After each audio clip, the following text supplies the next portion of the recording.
नमस्कार, मी सौरभ कोरटकर, TV9 मराठीमध्ये आपल्या सगळ्यांचं स्वागत। बीडमध्ये सरपंच संतोष देशमुख यांची हत्या झाल्यानंतर अनेक प्रश्न उपस्थित होत आहेत। जवळपास 16 ते 18 दिवस या घटनेला झालेले आहेत, पण आरोपींना अजूनही अटक झालेली नाहीये। अनेक आरोप प्रत्यारोप बघायला मिळत आहेत। अधिवेशनात सुद्धा या मुद्द्यांवरून वेगवेगळ्या चर्चा बघायला मिळाल्या। नेमकं आता काय घडतंय या संदर्भात आपण वेगवेगळ्या नेत्यांच्या प्रतिक्रिया सुद्धा जाणून घेतोय। बीडचे खासदार बजरंग सोनवणे आता आपल्या सोबत आहे, आपण त्यांच्याशी या विषयावर बोलणार आहोत। बजरंग सोनवणे जी, आता नेमकं काय घडतंय? तुम्ही सुद्धा काही दिवसांपूर्वी पत्रकार परिषद घेतली होती आणि या संदर्भात आरोप सुद्धा सातत्याने केले जात आहेत। प्रत्यक्षात तपासात काही गती मिळताना दिसतंय एवढं सगळं घडल्यानंतर? फक्त आश्वासन मिळतायत। मागच्या बऱ्याच दिवसापासून मुख्यमंत्री महोदयांनी सभागृहात आश्वासन दिलं, आज सकाळी एक आश्वासन दिलं, कुणालाही सोडणार नाही, एवढे आश्वासन फक्त बीड जिल्ह्याला बघायला मिळतायत। माझ्या बीड जिल्ह्यातल्या जनतेला एकच अपेक्षा आहे की जो मारेकरी आहे, जो खुनी आहे, ज्यांनी मर्डर केलाय, तो लवकरात लवकर सापडला पाहिजे आणि त्यांना फाशी झाली पाहिजे। पण असं होताना दिसत नाहीये आणखी तरी। बजरंग अप्पा, मग काय आरोपींना जाणीवपूर्वक पाठीशी घालण्याचा प्रयत्न अजूनही होतो एवढं सगळं घडल्यानंतर?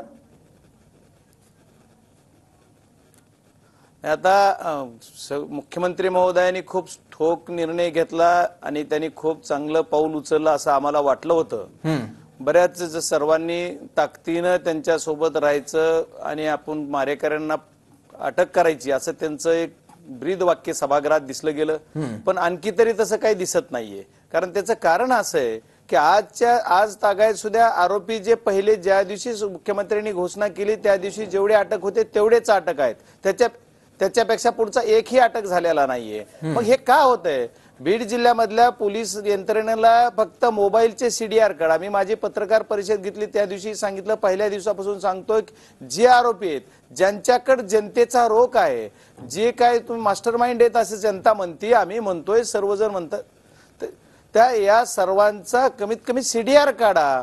आरोपी त्यांच्या घरी येत असं कळतंय, तरी मग पोलीस यंत्रणा आता आपले साधा जर एखादा कुणी, आम्ही सर्वसाधारण पब्लिक म्हणून आम जनता ज्या वेळेस येईल, कॉमन मॅन, त्या दिवशी त्याच्या घरी जाऊन टॉर्चर केलं जात आहे की तू कुठला एखादा साधा गुन्हा घडला तर 307चा गुन्हा खोटा दाखल झाला कुणावर, किंवा एखादा 324 326 जुने कलम असणारा साधा गुन्हा जरी झाला तरी पोलीस यंत्रणेच्या दररोज गाड्या त्याच्या घरी जातात। आणि आज एवढे गुन्हेगार आहेत, त्या गुन्हेगाराच्या घरी कधी एखादी पोलिसाची गाडी गेली या 18 दिवसात? एवढा खंडणीचा गुन्हा झाला, एवढा म्हणजे हे फाशीची शिक्षा द्या म्हणून आम्ही मागणी करतोय संतोष देशमुख यांच्या मारेकऱ्याच्या संदर्भात। त्याच्या बाबतीत सुद्धा कुठेही आणखी पोलीस यंत्रणा कुणाच्या घरी जात नाही, त्याच्या नातेवाईकाला विचारित नाही, त्यांना फोन येतात का बघत नाहीये। मग हे पळतात कसे, जातात कसे आणि याच्या पाठीमागं कोण आहे? बीड जिल्ह्याची इथून पाठीमागची पार्श्वभूमी 2 वर्षाची काढली पाहिजे की बीड जिल्ह्यामधले ही जी पोलीस यंत्रणा आहे, ही पोलीस यंत्रणा आज ही तीच आहे की ज्या पोलीस यंत्रणेनं वाळू माफियाला साथ दिलेली आहे, ज्या पोलीस यंत्रणेनं गुटखा माफियाला साथ दिलेली आहे। फक्त SP बदलून चालणार नाही। SP साहेब आता कर्तव्यदक्ष आलेले आहेत, ते काम करतायत, पण खालची टीम त्यांना किती सपोर्ट करणार आहे मला माहित नाही। आणि हा गुन्हा जो 302चं जी जुनं कलम होतं, मर्डर झाले आणि संतोष देशमुखचा, तो CID कडे दिला, ठीक आहे, पण त्याच्यानंतर हा अट्रॅसिटी आणि तुमचा खंडणीचा गुन्हा पण CID कडे दिलेला आहे। CID कडे दिला तर मी माझी पहिल्या दिवसापासून मागणी, CID कडे एवढा मोठा स्टाफ आहे का? CID करणार? मी पहिल्या दिवसापासून मागणी एकच करतोय, CBI मागणी। मी आदरणीय अमित भाई शहांना सुद्धा सांगितलं की तुम्ही CBIची चौकशी करा।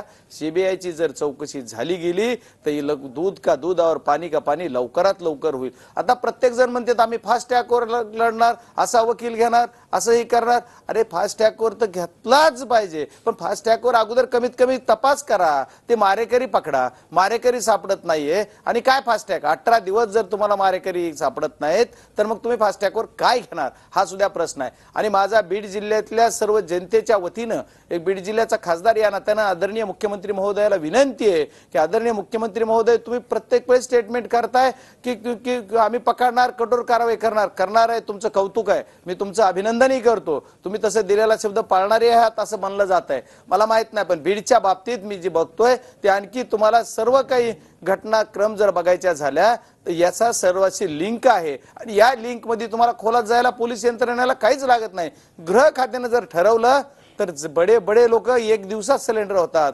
अरे तुम्ही का करत नाही? त्यांचे घरं तपासा, त्यांचे फार्म हाऊस तपासा, त्यांचे आणखी कुठं घरं बांधलेले आहेत, कुठं कुणाकडे राहू शकतात, तुम्हाला लिंक माहित नाहीत?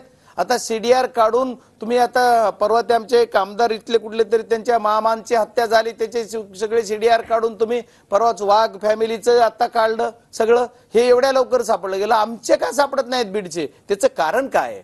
याचा काहीतरी मला असा डाऊट येतोय की अननेसेसरी तुम्ही डिले करताय आणि डिले करून या लोकांना काहीतरी पाठीशी घातलं जात आहे का काय पोलीस यंत्रणेकडून, अशी भीती वाटते. त्याच्यामुळे आम्ही वारंवार बीड जिल्ह्यातली जनता पूर्ण ताकदीनं म्हणती की आम्हाला या गुन्हेगाराला पकडा आणि याला फाशी द्या.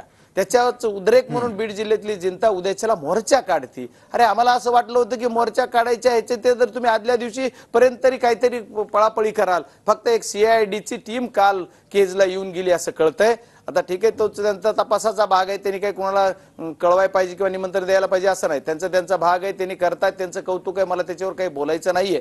पण त्यांच्या तपासावर पण माझी एकच विनंती आहे की ही तपास जर तुम्हाला करायचा असेल तर योग्य ट्रॅकवर झाला पाहिजे आणि लवकर झाला पाहिजे. कारण या बीड जिल्ह्यातल्या जनतेला एकच मागणी आहे की त्यांना शिक्षा झाली पाहिजे, मास्टर माइंड सापडला पाहिजे आणि त्याच्यात जो तपास आहे तो लवकर संपून त्याला शिक्षा लवकर झाली पाहिजे. ठीक आहे. बजरंग सोनवणेजी, तुम्ही वारंवार सीडीआरचा उल्लेख केला. पहिला प्रश्न तर सीडीआर मध्ये असं काय आहे की जे आजपर्यंत महाराष्ट्रासमोर आलं नाहीये? तुमच्यापर्यंत काही वेगळे इनपुट्स आहेत का? पहिला प्रश्न. दुसरं, तुम्ही म्हणता की पोलिसांना आरोपीचं लोकेशन सुद्धा माहित असू शकतं पण तरी सुद्धा कारवाई करत नाही, याचा अर्थ तुम्ही म्हणताय पोलिसांची इच्छाशक्ती नाहीये. पहिला प्रश्न तर पोलिसांची इच्छाशक्ती नाही असं तुम्ही का म्हणतायत? यामध्ये काही मोठे मासे सुद्धा गळाला लागू शकतात अशी भीती आहे का? बघा, माझं म्हणण्याचा उद्देश बीड जिल्ह्याचा मागील 3-4 वर्षाचा अभ्यास आणि अनुभव आणि मी खासदारच्या निवडणुकीमध्ये बघितलेली प्रक्रिया, विधानसभेला बघितलेली प्रक्रिया निवडणुकीतली आणि निवडणुकीच्या अगोदर बीड जिल्ह्यामध्ये घडलेल्या घटना, किती घटना अशा आहेत की ज्या जागेवर दाबल्या गेल्यात. या निवडणुकीच्या नंतर मी स्वतः याला वाचा पहिल्यांदा फोडली आणि ही प्रश्न मिटवायचा नाही, या प्रश्नाचा छडा लावायचा आणि आदरणीय संतोष अण्णा देशमुख यांच्या आत्म्याला शांती मिळाली पाहिजे आणि त्यांच्या कुटुंबाला न्याय मिळाला पाहिजे याची भूमिका मी पहिल्या क्षणापासून घेतली आणि तीच भूमिका माझी आतापर्यंत असणार आहे. की कारण मी आजपर्यंत ती भूमिका आहे, उद्याही तीच राहणार आहे. मी मागच्या पत्रकार परिषद सुद्धा सांगितलेलं आहे की ह्याचा जर छडा नाही लागला तर नवीन वर्षात मी एक डेट देऊन यंत्रणेला मी स्वतः सुद्धा उपोषणाला बसणार आहे. या प्रकरणामध्ये जाहीर म्हणजे या सर्व गोष्टी करत असताना आम्ही कुठं लपून छपून करत नाही. मी प्रत्यक्ष एकच सांगतो की पोलीस यंत्रणा, जर तुम्ही म्हणताय, मला प्रश्न विचारलाय आपण की पोलीस यंत्रणा कुणाच्या दबावाखाली आहे का? बरं, पोलीस यंत्रणा दबावाखाली नाहीये तर मग पोलीस यंत्रणा पकडत का नाही कुणाला? ह्याच्या पुढचं का जात नाही? तपास ह्याच्या पुढे का जाईना? काय कारण आहे? तपास यंत्रणेला याच्या पुढे का सापडत नाही? मी सीडीआरचा वारंवार उल्लेख करायचं कारण असं आहे की लोकसभेच्या निवडणुकीला माझ्या फोनचे सुद्धा सीडीआर काढून काही पोलीस यंत्रणा दुसऱ्यांना देत होती, हा माझं म्हणणं आहे. मग आता तुम्हाला आरोपीचे सीडीआर का सापडत नाही? सीडीआर मध्ये काय आहे मी तपासण्यापेक्षा सीडीआयला कळल, जी कोण तपासणार SIT नेमणार आहेत का नेमली असं म्हणतायत मुख्यमंत्री. मी सत्तेत नसल्यामुळे मला त्याचं काही माहिती नाही किंवा खासदार म्हणून मला त्याच्यातला काही आणखी कळालं तर नाही कुठे SIT नेमली ती. पण SIT नेमली असे परवा मी सुरेश अण्णा धस यांनी सुद्धा बोललं गेलं की SITचा अधिकारी IG लेवलचा असावा अशी मी मागणी केली, त्याप्रमाणे ते होत आहे. त्यांच्या मुलाखतीनुसार म्हणतोय की मी नेमली असेल. त्याचा कोण अधिकारी ते कोण आहेत आणखी तरी मला माहिती नाहीये आत्ताच्या क्षणापर्यंत. जर नेमली असेल शासनानं तर कौतुक आहे, आणि SIT नेमून किंवा काय करू, माझं CDR वर म्हणणं एकच कारण आहे, कारण आपण कुठं बोलतोय, कुणाशी बोलतोय, काय बोलतोय ह्याचं तुम्हाला डिटेक्ट होईल ना. मग का काढत नाहीत? आरोपीनं मागच्या 1 महिन्यात 2 महिन्यात कुणाला फोन केलेत, कुणाशी बोललाय, त्याचे कुठं संबंध आहेत, कुठं समजा अवैध वाळू तपासणी वाळू माफियाशी संबंध आहेत का, यांची गुंडांशी संबंध आहेत का, यांचे माफियाशी संबंध आहेत का, गुटखा माफिया बरोबर आहेत का, यांचे कुणाशी संबंध आहेत आरोपीचे, हे जर काढायचं असेल तर त्याचा सीडीआरच काढला पाहिजे असं माझं मत आहे. मला त्याच्यातलं नॉलेज एखाद्या वेळेस कमी असू शकतंय, पोलीस यंत्रणेला त्याचा पूर्ण अभ्यास असेल, पण या गोष्टी मला जेवढं कळतंय तेवढं मी म्हणतोय सीडीआर काढा. याच्यामुळे सीडीआर मी म्हणतोय, बाकी दुसरं काय माझं म्हणणं नाहीये. आणि पोलीस यंत्रणा आतापर्यंत काहीच 18 दिवसामध्ये दिवसामध्ये त्यांनी फक्त पहिले जी 3 आरोपी अटक केले त्याच्याशिवाय काहीच नाहीये. नाही बजरंगजी, या प्रकरणात एक नाव सातत्यानं येत आहे, ते म्हणजे वाल्मिक कराडचं. वाल्मिक कराड खंडणी प्रकरणात आरोपी आहे. संतोष देशमुख हत्या प्रकरणात सुद्धा वेगवेगळे आरोप होत आहेत. वाल्मिक कराडचं सख्य दाखवणारे व्हिडिओ सुद्धा अंजली दमानी यांनी ट्विट केलेले आहेत. आणि धनंजय मुंडेंनी कबूल केलं की त्यांची मैत्री आहे, पण माझ्या जवळचा सुद्धा आरोपी असेल त्याला फासावर चढवा, असं धनंजय मुंडे बोलले आहेत. त्यावरून अजित पवारांवर सुद्धा प्रश्नचिन्ह उपस्थित होतोय. संजय राऊत म्हणाले की अजित पवार आणि धनंजय मुंडे दोघांनी राजीनामा दिल्याशिवाय चौकशी निष्पक्षपातीपणे होणार नाही, आणि तुम्ही म्हणताय की बीडचे पालकमंत्रीपद अजित पवारांनी घ्यावं.